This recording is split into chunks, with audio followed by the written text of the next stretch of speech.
What is your I was into X before it was cool thing? Swine flu, I got it in February 2008 and was the third reported case worldwide. Snowboarding, you couldn't even bring them to resorts. 1983. Hulu in 2008. It used to be completely free, browser-based, with no ads. It was the only way for me to watch new episodes of Heroes every week. I first saw The Simpsons when it was a sketch on the Tracy Ullman Show, and thought it was the funniest thing I'd ever seen. I was ecstatic when I learned they were making a full cartoon of it. I watched it religiously up until about season 15 or 16 before I finally switched to every once in a while like we all eventually did. Don't want to brag, but I bought some N95 masks the second week of January. Asterisk. I was out for the night back when I was 17/18/19. A friend and I went to a good pub in Oxfordshire where we thought we'd have a chance to pick up some girls. Ended up getting drunk, taking an E and listening to the band who were pretty good. After their set we popped out of the pub for a quick joint. The band walked over and asked for a tokay. Ended up spending the rest of the evening in the back of their van smoking weed and drinking. Turned out that the band was an unknown indie/rock group called Radiohead. A couple of weeks later Creep went international. Been a fan ever since. Edited to correct some piss poor spelling. Edited again, wow, never thought this would blow up anywhere near this much.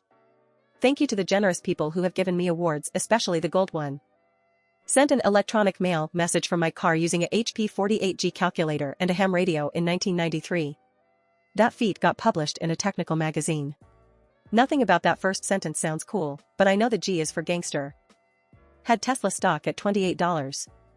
I worked for a movie theater chain in 1996, and my boss got a VHS copy of Jesus vs. Santa Claus at some industry event. We watched that video a dozen times and laughed our asses off. About 6 months later South Park debuted on Comedy Central and we were very excited to see it had been picked up. Spotify. I remember I had to use a VPN to use it in my country. Skateboards. 1964 or so. I was sleeping with my ex long before everyone started doing it. I was into memes when they were called demotivational posters. I remember going around to stores trying to find all 6 issues of Infinity Gauntlet. I had read one while waiting on my mom to finish grocery shopping and I was hooked. That made me a dork in the early 90s, but now it's a billion-dollar worldwide phenomenon. Fucking A. Gmail. 2004-ish? When it was invite-only. My friend had a small amount of invites. I got Instagram when it was a photography app back in 2011. The How to Train Your Dragon books. Unfortunately they're still not cool yet. Bitcoin. Altcoins didn't exist when I got started with it. Mandatory disclaimer, no, I'm not a millionaire now. Hating Bill Cosby. Had to do volunteer work at the local Jell-O museum for 30 hours to graduate high school in 2008. He used to be the spokesperson for Jell-O. I had to listen to him talk about Jell-O in old commercials for 30 hours on a loop. I watched Avatar, The Last Airbender when it was running live as an adult and people gave me shit for watching a children's cartoon. I remember when you could read every comic featuring Deadpool in under 2 hours. This was around the time I said an Iron Man movie? And they got some wash-up to play him? This'll go over worse than Daredevil. I had a friend in high school ask me in math class one day if I wanted to go to a concert with her that night. Her sister had extra tickets and she thought I'd want to go. It was a New Kids on the Block comeback tour and I said sure, why not. My mom didn't mind me going. We sat around chatting before the show and the opening act was some woman who appeared to be drunk but her music was really good. Nobody had ever heard of her and she only did a few songs but her music was a total earworm that was hard to get rid of once it took hold. Went home that night and googled her single Just Dance and downloaded it immediately. And that's how I discovered Lady Gaga. Listening to Nirvana's Blue Song on student radio, NZ, in 1989 and thinking these guys are good. When I was 4, I got inside our new refrigerator before they plugged it in. I was in there before it was cool. We weren't allowed to have cola much growing up but we drank a ton of seltzer water. I kept drinking it as an adult and people made fun of me for how weird it was because it's not a thing people casually drink. They thought it was either a mixer, like they acted as if I was drinking straight margarita mix, or something from a Furfur health store. Then fucking LaCroix came along, or whatever it was that made seltzer suddenly cool a few years ago. I mean, I'm glad it's even more common with more flavors and stuff, but I used to get teased so much for it. I probably had one of the first top 10 channels back in 2011 where I would post top 10 video stuff about games. I gave up because it was too much editing and work, but few years later those top 10 channels became very popular. Xbox Live. I was in the beta. It came on a CD that you had to install on your OG Xbox. Halo CE on XB Connect was where the real action was, though. Drinking Baileys from a shoe. I used to record myself playing video games when I was like 5 or 6 when my parents gave me the VCR they replaced in the living room. Because of this early hobby, me and a friend did video game playthroughs on YouTube in 2007. We were certainly not the first, but we were damn early. We also used a cap card straight out of the gate rather than doing the old recording the screen crap that looked terrible. I read Fight Club because it was featured prominently in Borders. At the time, no one had heard of it or its amazing author. Since my dad is a huge weeb, we bought a pack of 500 black medical masks because we saw people in Japan using it for sickness/allergies normally. A year later, pandemic.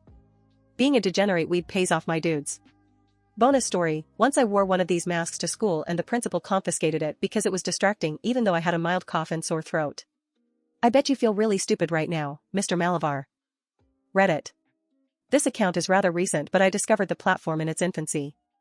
It had less stuff back then, but the discussions were better. And then, mainstream caught up. I was into vinyl before it made a comeback. And since nobody in the 90s or early 2000s wanted their records anymore, I basically got 500 plus records for free or nearly free. One of my brothers graduated HS in '94, and one of his friends moved out to CA from NH. When he came back to visit, he brought a cassette tape of early Sublime. 2 to 3 years later they got big.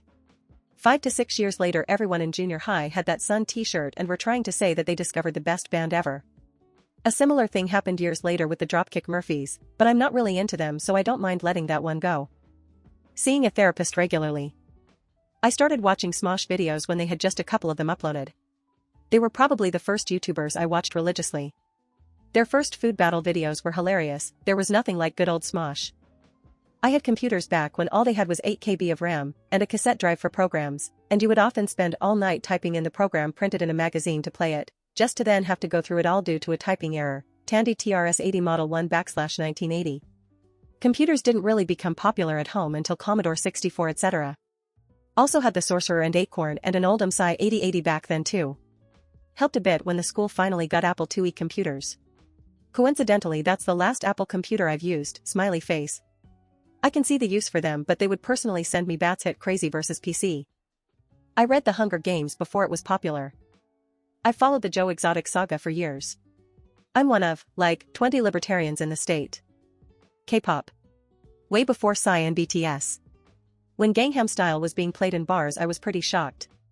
I didn't expect it to go worldwide. Now the K-pop community is toxic and weird, and I don't understand how it got to the point it's at now.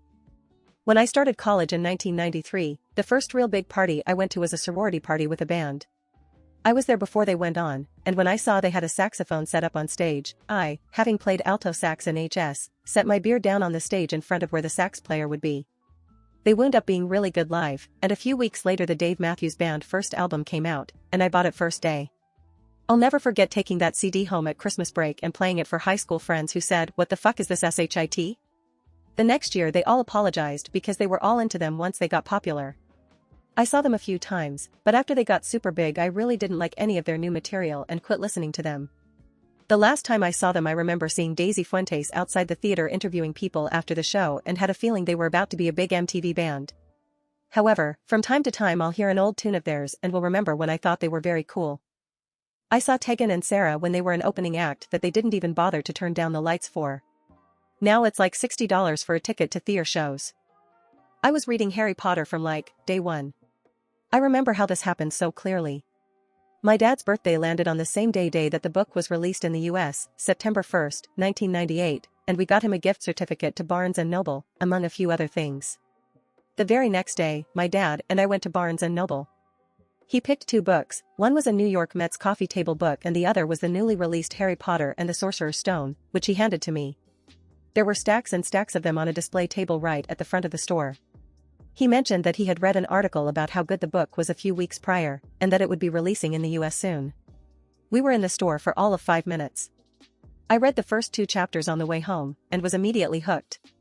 I swear I read that book a dozen times before going to the midnight release of Chamber of Secrets the following year. I was chugging Pabst Blue Ribbons years before it became the go-to hipster brew. Not me, but my parents used to use Amazon as an online bookstore before it became much more than that. RuneScape too long ago. Okay, it was never cool, but hell it was for me. Sperry's. Mind you, I was not your basic, preppy white boy but a dark-skinned Mexican, with no sense of style. My mom heard these were the next fashion item and bought the shoes the summer before they blew up. Throughout the year, middle school got made fun of for my poor people shoes. I eventually got so frustrated and threw them away. August comes around and on the first day of school everyone is gassing each other up about their Sperry's. Even if I went back and bought or even found my old pair, I would have been teased for copying their style. Donald Glover. He was part of a comedy group called Derek Comedy that was absolutely hilarious. Snapchat. I downloaded it when it was in its early stages and then deleted the app shortly after because none of my friends were on it. I still have people asking me how I got my username. At Osnapio. I once did a Google search for Eminem and it came back with 0 results. I was an editor at AllMusic at the time and emailed my higher-ups to tell them he needed a listing ASAP. I was a beta tester for Gmail. I still have the welcome email from 2004. One of mine is Minecraft. I played it when it was just bare bones nothing. Also I was into Owl City before I believed the rest of the world was into Owl City. So you're a 22-year-old virgin? Motherfucker, I was born a virgin. Saw Metallica for my first concert in 1985 on the Ride the Lightning tour in Austin, Texas. Curl care. My mom was always knowledgeable and taught me how to properly care for my hair before all the jazzy products came out. Now everyone who called me poodle and fuzzy brains in school when straightening the crap out of your hair was popular is asking me about what I use. I'd hate to say it, but Fortnite before it turned into Fortnite, but I was playing with a buddy who decided to hate it for some reason and stopped before it turned into Battle Royale. I had over 300 Bitcoin when it was $3. I spent almost all of it on drugs and a fake ID, and then lost the rest when the Silk Road got seized. It keeps me up at night. I went to a bar a long time ago, illegally I was below drinking age, to see this neo-punk band play. I liked it enough that I shelled out for one of their cassettes, pre-CD. The band was Green Day. I was into the YouTube channel Binging with Babish back when he made his second or third video. I got stoned with John Mayer in a college town before he put out a CD. He was playing the blues at a club in front of 100 people and I only caught the last song. We got high and he gave me a CD and wrote on it. Few weeks later I put the CD in and quickly tossed it out. So I was early adopter of John Mayer playing the blues and throwing out his trash studio albums. Was using Netflix since 2001. Adult coloring. I never liked drawing but loved coloring, so as I grew up I would seek out all kinds of coloring books. I loved how calming it was, and I would often color with my grandparents so I created a lot of fond memories there. I got made fun of a lot for my hobby until it suddenly became cool in the last few years. I remember looking for an Ask Jeeves alternative search engine back in the day for some school work. I found lots of shitty ones, but there was one with a simple design without all the bells and whistles and friendly primary colors. Google. Tito's Vodka. I was living in Austin before it went nationwide and after moving back to the Midwest, it took a couple years for the mass release before it really took off. Death Note before it was released in English. I used to download translated chapters and burn the series onto CDs for people who didn't have reliable internet or enough computer time to download it themselves. Pretty sure I did this using dial-up. I really liked Lin-Manuel Miranda after In the Heights, but long before Hamilton was a thing and exploded him to superstardom. I got a Deadpool tattoo way back before the movies because I liked what the comics used to be. Now having the tattoo in public is a burden, cause strangers who like the movies think they're your friend. I saw the pilot episode of South Park. I thought it was the funniest shit ever. Showed it to a coworker who said that's the stupidest thing I've seen. Fast forward to when South Park goes nuts and he comes in and says, "Have you seen this hilarious cartoon called South Park?" I said, "Do you remember that pilot episode showed you?" He shut up for a while after that. Lived in Korea in the 90s and was really into DBZ comics, moved to the States in 1995 and no one knew what it was. By the time I was in high school it was all the rage. Raves/massives, festivals now are what massives used to be called, but massives weren't as massive as festivals now. Before hipsters were a commonly known concept, I hated stuff because it was mainstream. So I suppose that means I was a hipster before being a hipster was cool, and I made it a point to stop behaving that way because hipsters became mainstream for a while, and that meant that I couldn't like it anymore. I'm getting really into Mongolian throat singing. It hasn't become mainstream just yet, but just you wait. I saw Borat at a film festival and couldn't quote the jokes to anyone for months. I was attending Comic-Con before most people knew it existed. Show up the day you want, but a ticket, and go in and shop. I have some incredible collectible movie memorabilia from back then, never thought it would turn into the enormous event it has become. I washed my hands for 20 seconds and used a paper towel for the sink and door handles way before Corona. I've been gluten-free, due to celiac, for almost 30 years. Dragon Force before they were in Guitar Hero. Never thought they would become something a lot of people knew even though they were always awesome. Online dating. I met my wife in a Yahoo chat room in 2000. Pre-John Oliver Marble League. Lana Del Rey. I started liking her music back in the early 2000s when she was called Lizzie Grant. Oh. And Animal Crossing. I was into thrifting. Because my family was poor. Not because we thought it was cool. It was purely for survival. I dressed up as a slutty minion for Halloween 2010. I had to pin printed minions to my costume so people would know WTF I was. I was ahead of my time. Come 2015 and it's slutty minions everywhere. I was one of the first 100 followers of Ray William Johnson, before he blew up and eventually died down. Oh. I was also on the FJ app, remember that shit, when One Direction was rumored to be on the app. All City, I remember when he just had a couple songs on a MySpace page. Nothing. I grew up in a household that sheltered me from literally everything, so I've been behind every single trend my entire life. Eating brownies always before they're cool. Was playing the first Legend of Zelda before goddamn Nintendo magazine, and then Nintendo Power started publishing full maps. WTF. Was a fan of Donald Glover / Childish Gambino back in 2005 when Derek comedy was the only thing he was known for. I loved their skits. He was just a wee lad then. I remember making custom skins for my Sims characters. My white suburban mom did yoga back in the 1970s when it was considered a hippie thing. I got tickets for $12 on a whim over one song by Churches to see them live at their first show in Columbus before their first album came out. Maybe 100 people there total. Took 10 minutes after every song to talk to the crowd. Got a signed poster at Magnolia Thunderpussy and photos with them. 2 years later, saw them at a sold-out show at one of the largest concert venues in Columbus, and everyone is all over them. Sriracha, for white people. When I met my Asian girlfriend in 1995, she had a bottle in the fridge, loved it, since then we always had a bottle in the fridge. Suddenly it becomes this phenomenon. I feel like nowadays being an introvert is glorified. I've been an introvert my whole life, and now I see these posts from obvious extroverts calling themselves the opposite. I'm not rich from it, but Bitcoin. I remember thinking about buying a couple when it was like $10 for one, but I thought, nah, I'm not spending money on it. I'll just see how much I can mine with my old-ass computer. Still made a couple bucks selling some in the big spikes though. Smiley face. Main one was Twitter, when flip phones were king and you had to text Twitter to update your status. The Pioneer Woman. I found her blog years ago when it was just a good blog. She's great, but to be honest I think she's better in the written word than she is actually speaking in front of the camera. I was a big Iron Man comic fan. When they got a washed-up alcoholic to play him for the movie I got really excited. That's his character flaw in the original comics. FYI. There was not enough depressed alcoholism in the movies though, which made me sad. Still enjoyed them. The ending was fitting too, but would have been more fitting if he had over more issues emo. Thrifting. Grew up with a single mom and tried to save a few bucks wherever we could. Got made fun of into high school for it, then suddenly my peers thought it was cool and artsy. Better for the environment, so I guess it's good, but us single-parent kids were ahead of the curve.